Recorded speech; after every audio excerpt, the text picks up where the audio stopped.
Hello everyone, how are you? This is the part 1 of while series and the first topic is while plus first form of the verb plus ing.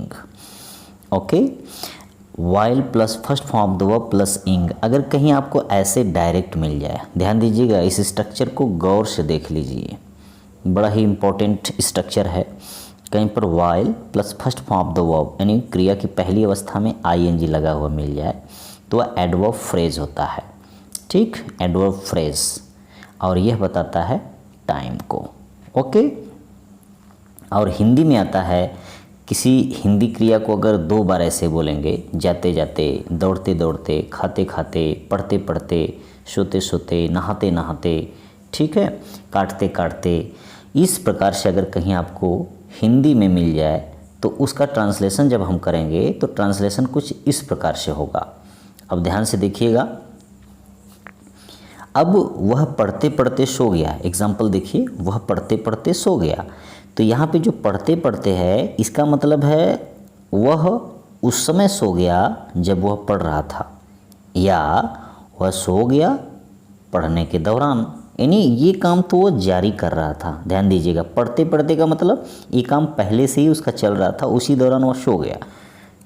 Okay, तो इस प्रकार से वहाँ पर जब पढ़ते पढ़ते आए तो आप ध्यान दीजिएगा, ऐसे कहीं मिले ते लगा होगा, दोनों क्रिया में दो बार इसको बोलेंगे, एक ही क्रिया को दो बार बोलेंगे, ते लगा होगा, और वहाँ पे हम वर्ब की फर्स्ट फॉर्म लगाएंगे और उससे पहले लगा देंगे वाइल।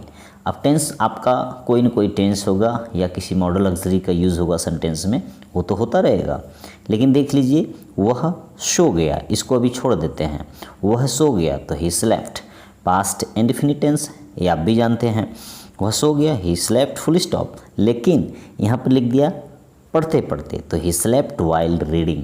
अब ध्यान दीजिएगा, पढ़ते पढ़ते, इसी के लिए वाइल प्लस ing लगा, देख लीजिए फर्स्ट फॉर्म में ing लगा दिए हैं, उससे पहले वाइल का यूज़ कर दिए हैं।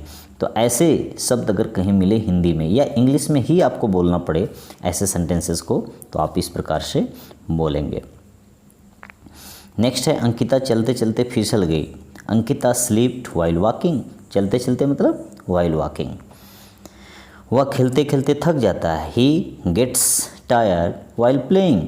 देखो प्रेजेंट इंडेफिनिट टेंस आ गया, इसलिए मैंने गेट में एस लगा दिया है, गेट्स टायर्ड। हम खाते खाते टीवी देख रहे थे। अब देखो, मेन जो टेंसेस की पहचान आएगी वह हिंदी के पीछे, हिंदी वाक्य के पीछे आएगी, तो we were watching TV while eating, इस प्रकार से हम करेंगे। नेक्स्ट है, क्या तुम रोते रोते हंस दिए, इसको छोड़ दो, तो क्या तुम हंस दिए, पास्ट इंडेफिनिट है, तो did you laugh while weeping, रोते रोते वाइल वीपिंग। नेक्स्ट है, बच्चे लिखते लिखते पाठ याद कर लिए, children learn the lessons while writing. अब ध्यान दीजिएगा, बच्चे पाठ याद कर लिए, लिखते लिखते छोड़ दो, तो लिखते लिखते के लिए जब लिखोगे तो वाइल राइटिंग हो जाएगा, children learn the lessons while writing. वे नाचते नाचते गायब हो गए, वाइल डांसिंग दे डिसअपीयर्ड। एक चीज़ मैं आपको और बता दूं कि जो while plus first form of the verb है, इसको सब्जेक्ट वाले, ठीक है ना, भाग से आगे भी लिख सकते हो। अब जैसे सब्जेक्ट वाला भाग देखो कहाँ शुरू हो रहा है, वे नाचते नाचते गायब हो गए, तो वे गायब हो गए, ये सब्जेक्ट वाला सेक्शन है। वैसे मैं बता दूं, ये सिंपल सेंटेंस है, इसको आप क्लॉज मत बोलिएगा। तो देख लीजिए, दे डिसअपीयर्ड, उससे पहले लगा देंगे वाइल डांसिंग, लेकिन जब भी वाइल डांसिंग या while plus first form of the verb को आगे लगाएंगे ing लगा के, तो वहाँ पर कॉमा लगाना पड़ेगा, तब सब्जेक्ट प्लस हेल्पिंग और मेन वर्ब जो भी है उसको लिखेंगे। तो वाइल डांसिंग दे डिसअपीयर्ड। वह खाना पकाते पकाते गा रही है, she is singing while cooking food, she is singing while cooking food. वह खाना पकाते पकाते गा रही है। तो देख लीजिए, आप सेंटेंस को इस प्रकार से भी लिख सकते हैं, एक बार फिर से देख लीजिए। आप चाहें वह पढ़ते पढ़ते सो गया, ही स्लेप्ट वाइल रीडिंग, या while reading comma he slept. Ankita चलते चलते फिसल गई, अंकिता स्लिप्ड वाइल वॉकिंग, या ऐसे भी कर सकते हैं आप इसको। ठीक, दूसरे तरीके से आप कर सकते हैं, while walking comma Ankita slipped. वह, यहाँ कहेंगे वह खेलते खेलते थक जाता है, he gets tired while playing, या while playing comma he gets tired. हम खाते खाते टेलीविज़न देख रहे थे, टीवी देख रहे थे। We were watching TV while eating, या while eating comma we were watching TV.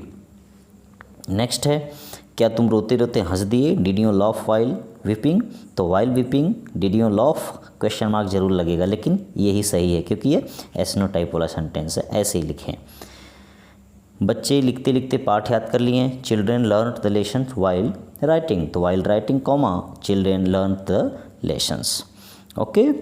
वे नाचते नाचते गायब हो गए। While dancing they disappeared while dancing, ऐसे भी कर सकते हैं। वह खाना पकाते पकाते गा रही है। She is singing while cooking food, तो while cooking food comma she is singing. ध्यान दीजिएगा, मोस्ट इम्पॉर्टेंट टॉपिक है आपके लिए और इसको याद करना बहुत ही ज़रूरी है क्योंकि स्पीकिंग में इसका यूज़ खूब किया जाता है।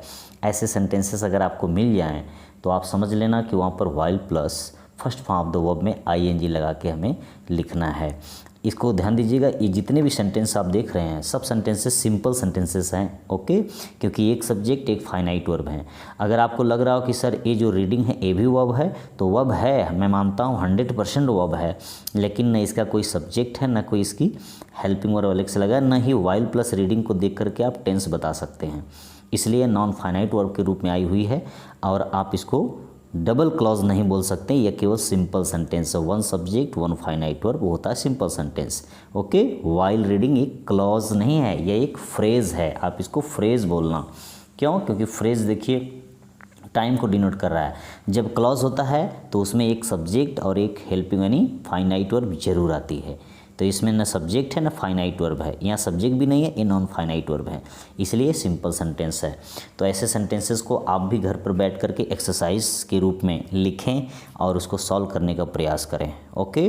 अगर वीडियो आपको पसंद आई हो, ये फर्स्ट पार्ट है वाइल का, सेकेंड थर्ड और आने वाले हैं, ठीक है ना, तो आप इसको अपने तक सीमित न रखें, अपने मित्रों सगे संबंधियों, ठीक है, तक इसको पहुंचाएं और चैनल को सब्सक्राइब नहीं किए हों तो चैनल को सब्सक्राइब जरूर करें। That's all.